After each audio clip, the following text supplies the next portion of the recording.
Welcome to But Her Lyrics, the show where we delve into the political lyrics of songs I like, songs I wrote, or topics that I think should be a song. I'm Shauna Potter, singer and lyricist for War on Women, and your host. It's been a minute since the last episode was released. I've had a tour or two, the holidays happened, I've traveled for some film work, did a 2.5-week inpatient paid research study, and I've kicked off a self-improvement journey that is taking up a lot of my time. So thank you to my patrons for your patience. But I'm coming back with an awesome episode for you, so hopefully the wait was worth it. In just a bit, I'll be chatting with Elise Okusami of the band Oceanator, who, yes, War on Women is taking on tour in March. So what a great opportunity to get to know them a little bit and then come see us both play. We're going to tackle their song Lullaby, which, to mostly quote Elise in an email that she wrote me, in general, it's about how every day there is some new horror, and then conflating that with fairy tales and folklore of some sort, of grand battle, but no one is coming to save us. So pretty timely. I'm also recording in a different location. I'm at my friend's house. It might be, noisy, echoey, different noises than you're used to. Rosie's outside the door sniffing, trying to come in. So who knows what it sounds like to you. Hopefully it's okay. But anyway, there's another reason I've been busy for a while. I was working really hard on turning my Safer Spaces program into a self-guided online course, and I'm finally done. Thanks to a grant from the Music to Life folks, which absolutely jump-started the idea and helped me figure out that it was even possible. My new course is now available on my website, shaunapotter.com. And it is for anyone listening that wants to help make their scene safer.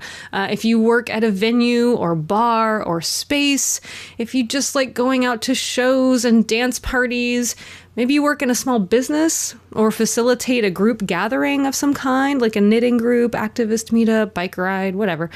Or even if you're part of a group at a college or university, trust me, there is so much good stuff in this Safer Spaces course. I want you to check it out. I know you'll learn something. So go preview it on my website, share it with your friends on socials, recommend it to your favorite businesses and venues and schools because there are group rates.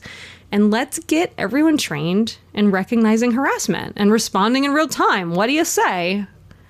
Practical protocols, lots of resources, lots of info, videos, self-reflection prompts, lots of cool stuff. I promise you'll learn something in a way that works for you and helps others. Win. Patreon!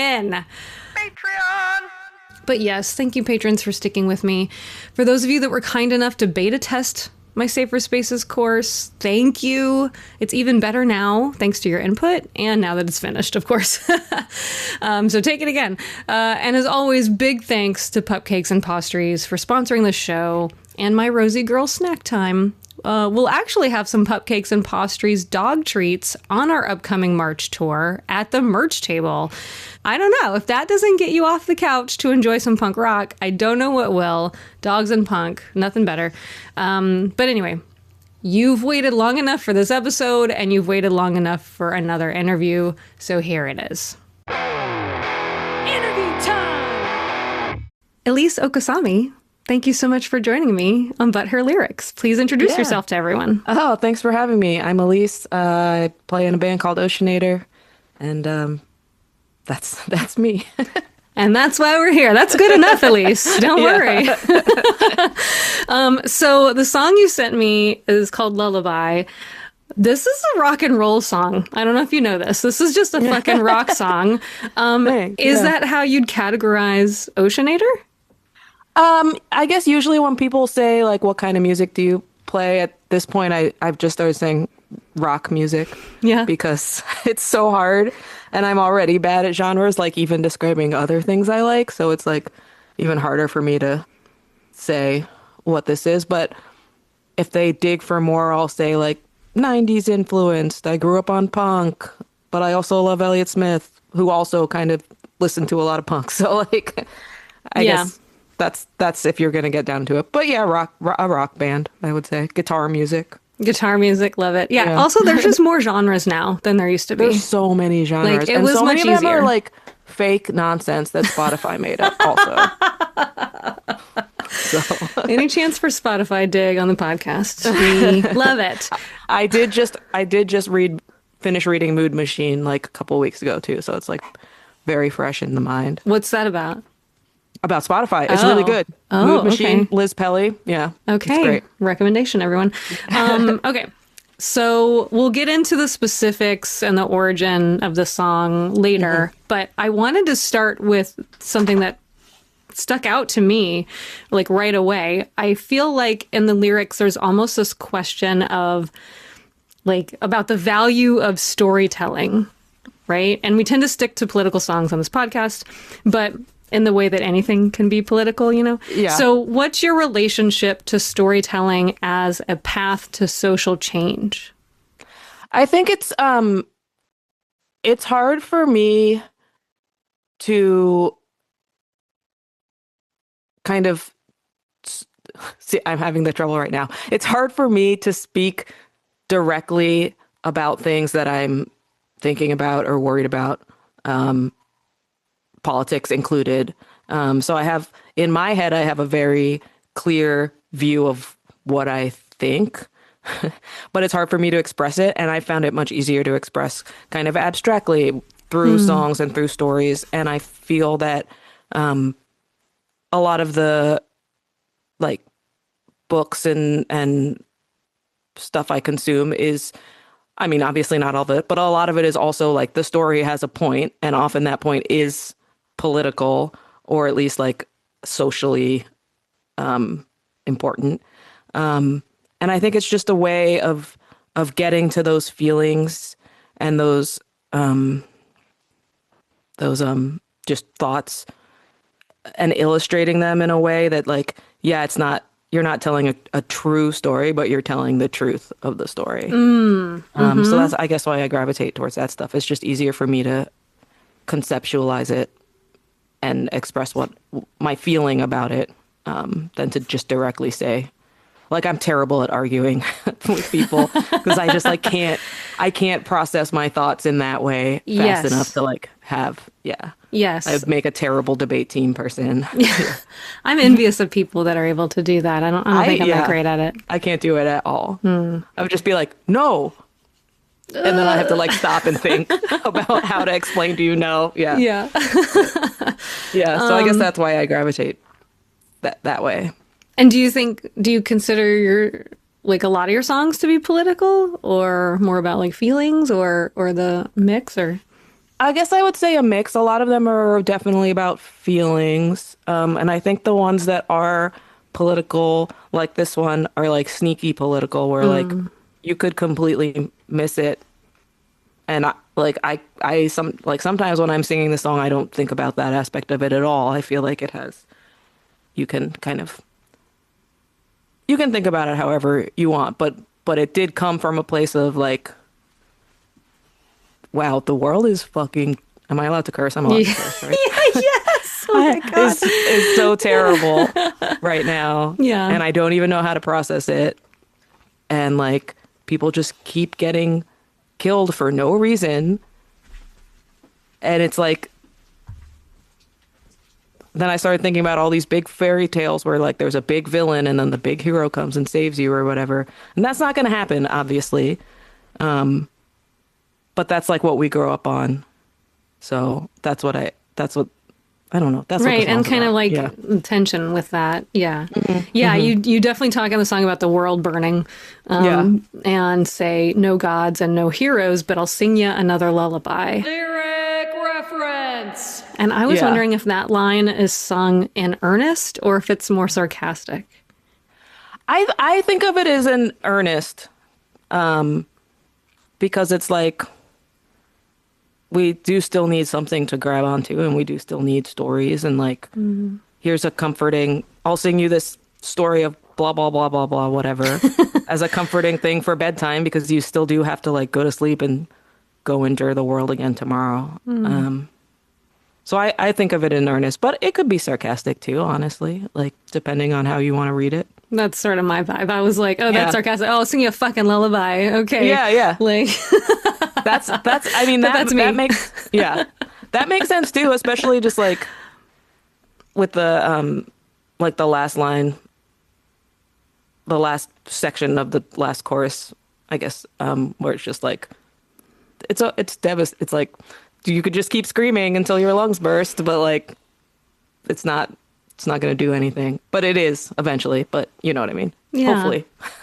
Yeah, I mean, it's pretty, nihilistic the way it's describing, like, the world crumbling around you. Like, yeah. Do you find yourself, like, to be nihilistic? Do you want to burn it all down? Or is this song, like, a way to process those feelings and normally day to day you feel differently? I would say when it comes to like storytelling stuff, I gravitate towards like our apocalypse, Armageddon type stuff, storytelling wise. But in real life, no, I try to be pretty optimistic. I mean, like I have my bouts of depression. Not knock on wood, I haven't had a big one yet this winter, but that's pretty good, I'd say. Honestly. I know I'm feeling pretty good about it. I don't want to jinx it, but this is the first winter so far in a long time. So. Oh wow! Yeah. But hopefully that doesn't mean I just get the big summer one, which is like worse because it's like it's sunny out. You're like no. Anyway, but I think in life I'm a little more optimistic. I think things can change and people can change and we should be working towards something better and not just like giving up entirely. But in terms of storytelling, I gravitate to those big world ending stories. Yeah, drama creates, gotta have some drama in a song. Yeah. All right, so tell me about this song. Like, what sparked the idea? How did the instrumentalization come about? What came first? Tell me about it. I got extremely mad at a person who I will not name. And I was sitting in my room and I just got so mad and I had that little riff, the came into my head. So I sat down on my computer. I recorded the guitar riff, the drum intro, like the basics of it all in like one quick sitting, named it New Song I'm Mad. I love demo song names so much. It's always something stupid and then date that I started it. Yeah. At least you have the date. That's smart, actually. I like putting the date. I started doing that because it's kind of nice. Smart. So, like, okay. Yeah, have that record of when it happened. So it definitely started just as a musical idea. I didn't have any idea really what the lyrics were going to be yet. And then and I don't think it had the chorus chords yet. I think it just had the verse for a long time. The verse and the riff just going back and forth. And then I sent it to Will, who the producer, Will produced their last record, and he was like, "This is great. You need a chorus." I was like, "You're right." So we made that. I had that idea, and then I was just like, "But is it too?" It felt too resolve-y at first to me to like go to that chord, but then like now I love it, so it's great. And that's kind of when the lyrics started taking shape. Actually, it was like later in the studio. Oh, really? Yeah, which is somewhat usual for me. Like, but I usually have more of an idea of what the song is before. Like usually I'll have a couple lines here and there or like an outline, and then I won't finish them until lyrics are always my like very, very last thing. So very music first. Yeah, yeah. Oh, interesting. And I change lyrics a lot if the sound of them isn't right. Like even if what I'm trying to say is slightly less clear by changing a word, if it doesn't sound like instrumentally correct there, then I'll just change that word. I love that. I honestly feel like there was a couple lines in there where like the way something rhymes was like really clever and unexpected and like actually let me take a moment. Yeah, like lyric reference. Abiyoyo blocks out the sun. And then you're trapped by Baba Yaga inside her chicken leg hut, and like somehow Sun and hut actually like work in the song. And I was like, how, what, like, where did this come from? Yeah.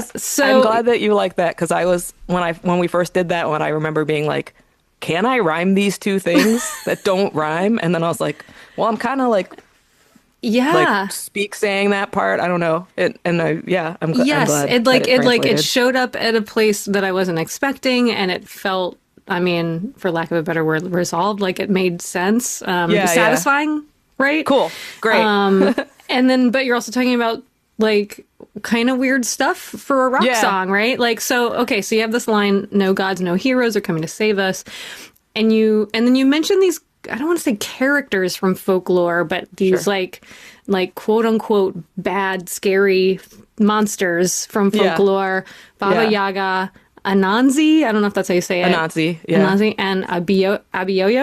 Abiyoyo. And so and no one knows what I'm talking about. Well, this is where me as a lyricist, I was like, oh, were you writing this song and then researching which monster from folklore history rhymed the best or had the best story? Or did you already know these stories and you were like, I'm putting these in here and that's actually what it's about? You know, what came first there? I think Abiyoyo came first. The book is just out of my range, but there's a book, Abiyoyo.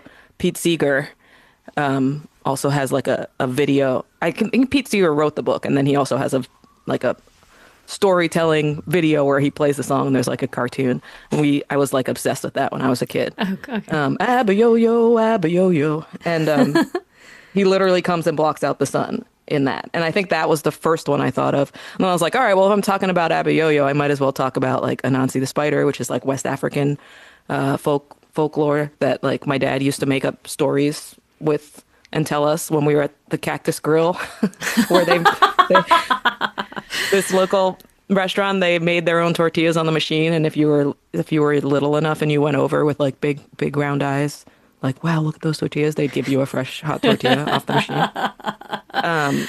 And then Baba Yaga has just been around. I don't know where I first heard of Baba Yaga. I think that's the most known one of those, probably. That's the one when I'm like going down the list, people will be like, yeah, Baba Yaga, and then the other two, they're like, what?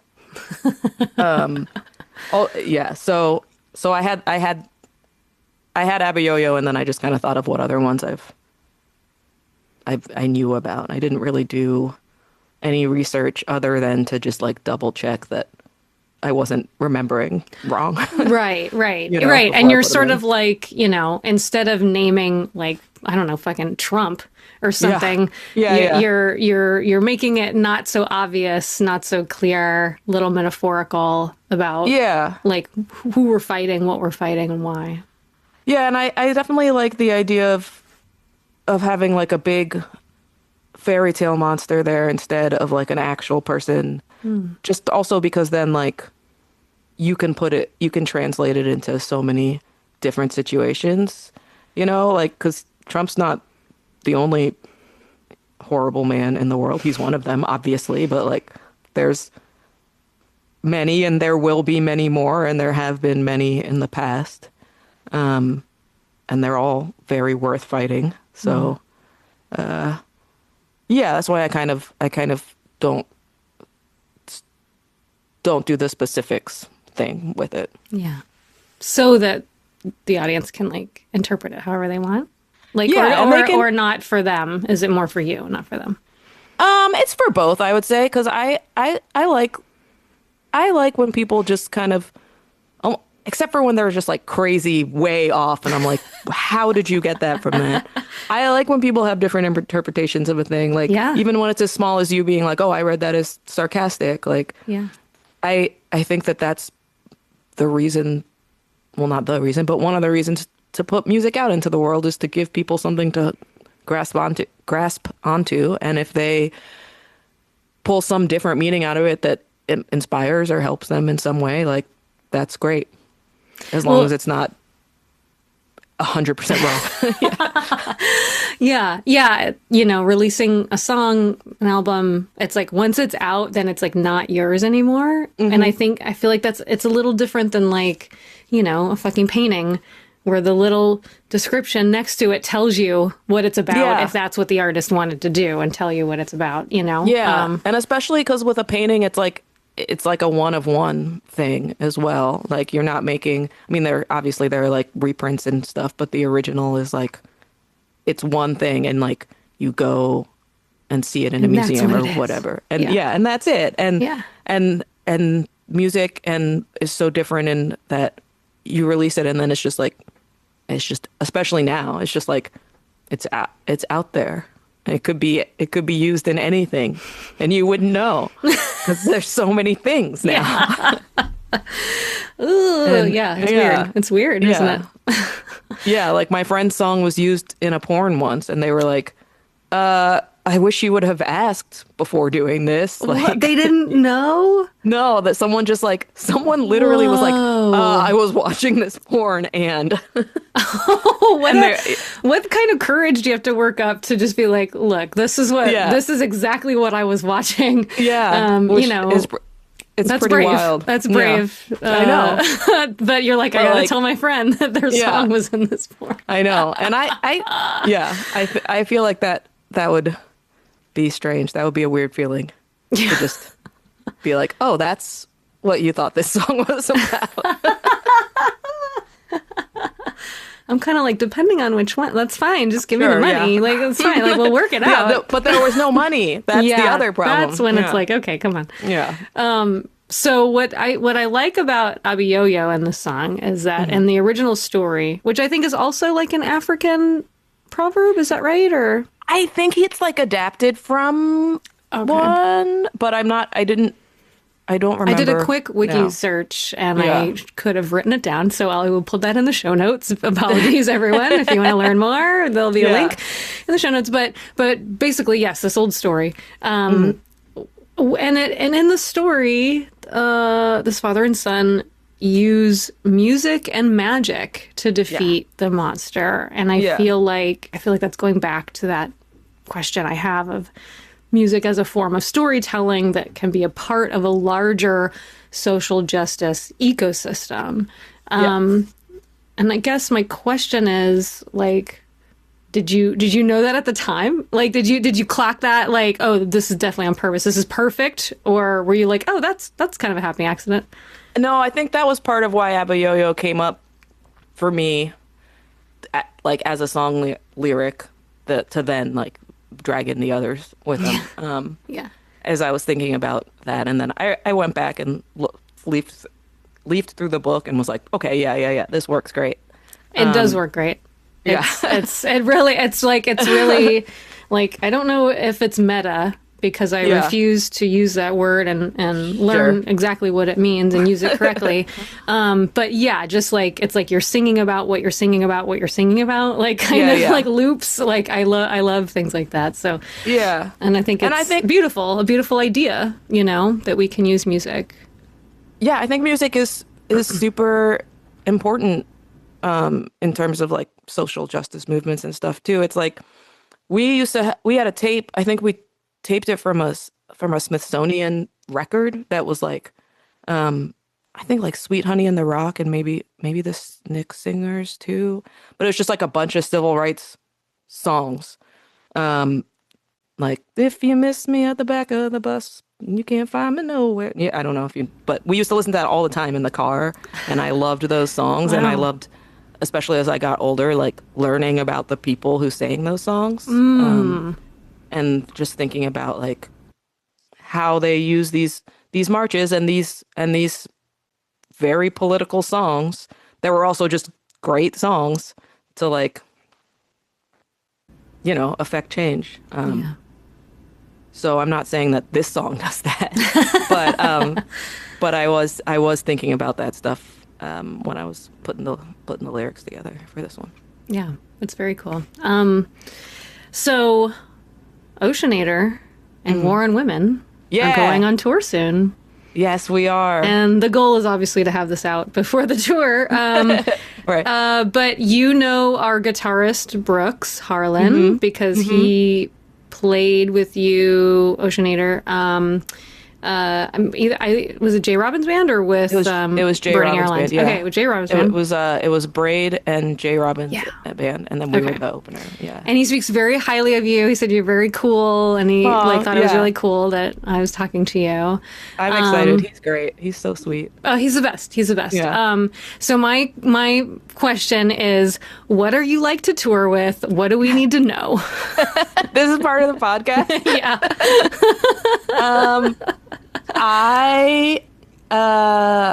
I get sleepy like immediately after the show ends. I'm like, Nice. I am like, where's the bed? Like, Yeah. show me the bed. Yeah, absolutely. Yeah. Sure. I'm not a partier. Okay. But like if other people want to party, that's fine as long as they're not like doing it on top of me. At you. Yeah. And like forcing me to participate. Don't party at me. Yeah. Yeah. I wonder how common that is for singers. Like, Oh yeah.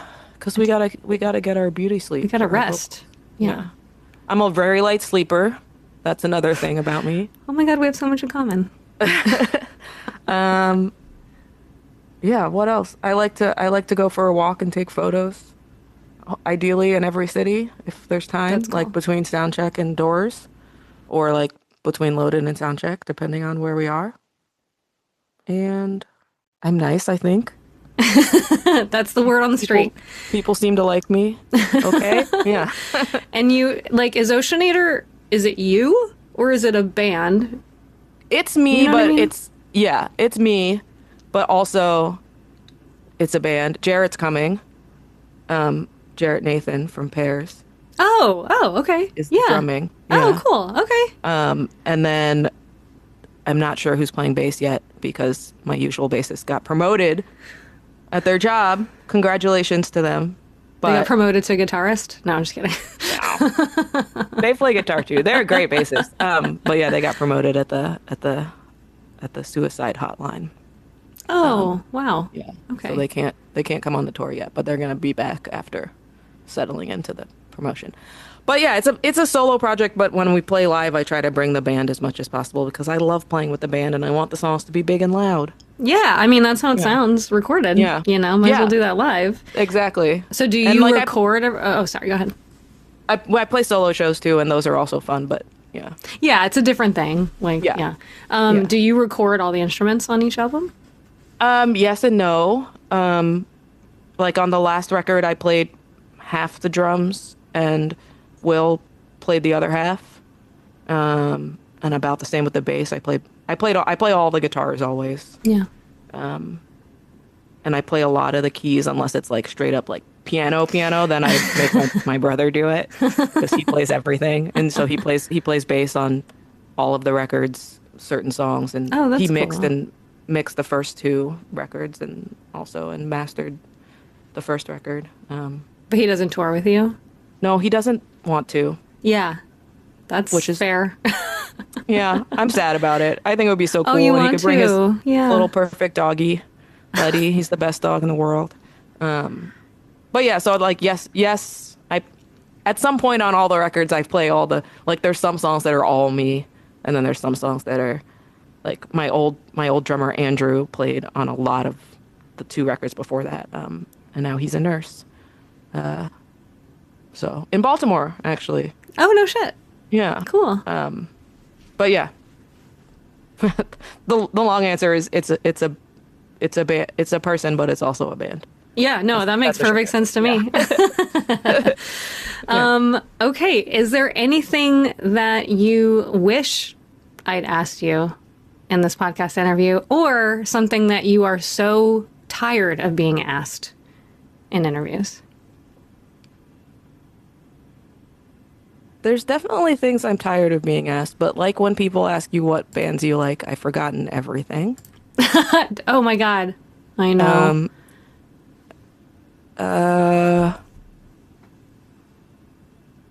No, I don't know. I feel pretty good about it. I liked getting to talk about Abba Yo-Yo, and I know. I wish that's I could really reach cool. my book. I'll show it to you after. Okay. And I'll put a link in the show notes for that. Yeah, perfect. I saw Pete Seeger when I was a little kid. Really? Pretty cool. Yeah, with Arlo Guthrie. Oh, wow. At Wolf Trap. Cool. Yeah. Sounds like you had cool parents. Yeah, they were big music people. Yeah. They loved to listen to the music. To anything, or mostly kind of that, like, you know, folky, political kind of stuff? I feel like my mom was a lot of folk music. And my dad liked that stuff, but he also listened to like a lot of like soul and R&B. So between the two of them, I got a real good mix. My dad has like literally over 1,000 CDs still in the house. Awesome. And there's so many records. I opened a door and it was a closet I didn't know existed. And there were records in there. And I was like, oh, when did this happen? And my brother's like, oh yeah, he built that. When they my brother built a studio in the basement. Oh, wow. Yeah, where we recorded a bunch of the first 2 records. Oh, very cool. And so is that how you got exposed to, like, you know, rock and punk and stuff too, or you found that outside of the family? My neighbor brought over Dookie when I was like 8 or whatever, like right when it came out. And that's how I think that started. And then, you know, I found Epitaph and Rancid and stuff and went down the Punkorama route. But my dad liked some. My mom didn't like distorted guitars as much, but my dad liked some rock stuff. I remember like playing he liked this Oasis record. I specifically remember, and I remember he liked an Against Me record. He was like, it ended. He was like, that was a great record. Oh, cool. Yeah. He likes music. Yeah. He can appreciate it. Yeah. Lovely. So, yeah. All right. Well, Elise, where can people find you online and find out more about what you're doing? I am on Instagram at Oceanator Band, and I'm trying to be better about posting. And I'm on Blue Sky, which I think is just at Oceanator. And those are the only 2 social medias I really use. But if you want to join the Patreon, there's a free tier that I'm going to try to use like a mailing list. You join me over there, patreon.com/Oceanator. Free tier, $1 tier, which is exactly the same as the free, but it's like you just want to give me $1 every month. And then the $5 tier, which has like demos and stuff. So those are the 3 internet places. And then you can find me in Pittsburgh and Columbus and et cetera, all the dates of our tour. All the shows that we're playing. Yes, go see our tour, please. Yeah. Cool. It's going to be good. It is going to be good. I'm excited. I'm really excited. Yeah. I'm excited. I think it'll be fun. If Brooks already hasn't emailed you about gear sharing, that's coming. Okay, I was actually going to ask about that. Logistics are on the way. Cool. No need to bring 2 8x10s. Let's figure this out. Cool. But yeah, thank you so much for your time today, Elise, and for sharing Lullaby with us. I appreciate it. Thank you for having me on. Yeah. This was fun and much less scary than I thought it would be. Oh, good. I get scared talking about my songs. Really? Yeah. Oh. Okay. But this was great. That's fair. Everybody's different. Yeah. Yeah. Okay, cool. Well, thanks. That's why I made them, so I don't have to talk. that makes sense. It's like I already wrote it down. Yeah, you know, like just listen to it. Like, duh.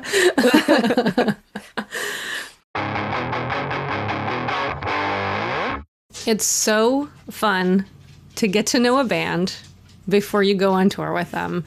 So then you can just kind of pick up in this lovely spot where you feel like you're already friends.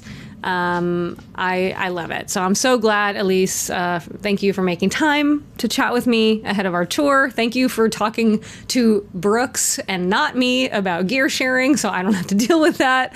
But very, very stoked to see them in March on this tour. Anyway, so keep listening to hear Lullaby by Oceanator in full. Or better yet, come see them play live with us, waronwomen, in March. You can support this podcast by liking my YouTube channel and sharing, subscribing, and reviewing But Her Lyrics, wherever you get your podcasts. It's free and it helps. To find episode transcripts or to find out more about what I do, my book, my trainings, my Patreon, then head to SHAWNAPotter.com. To learn about all things WoW, head to our link tree at linktr.ee/waronwomen. And you can also find me on Cameo. But if there was ever anything to spread the word about, it would be my brand new Safer Spaces online course, which you can preview or sign up for at shawnapotter.com. So head there now. Thank you for listening, and I'll see you on tour.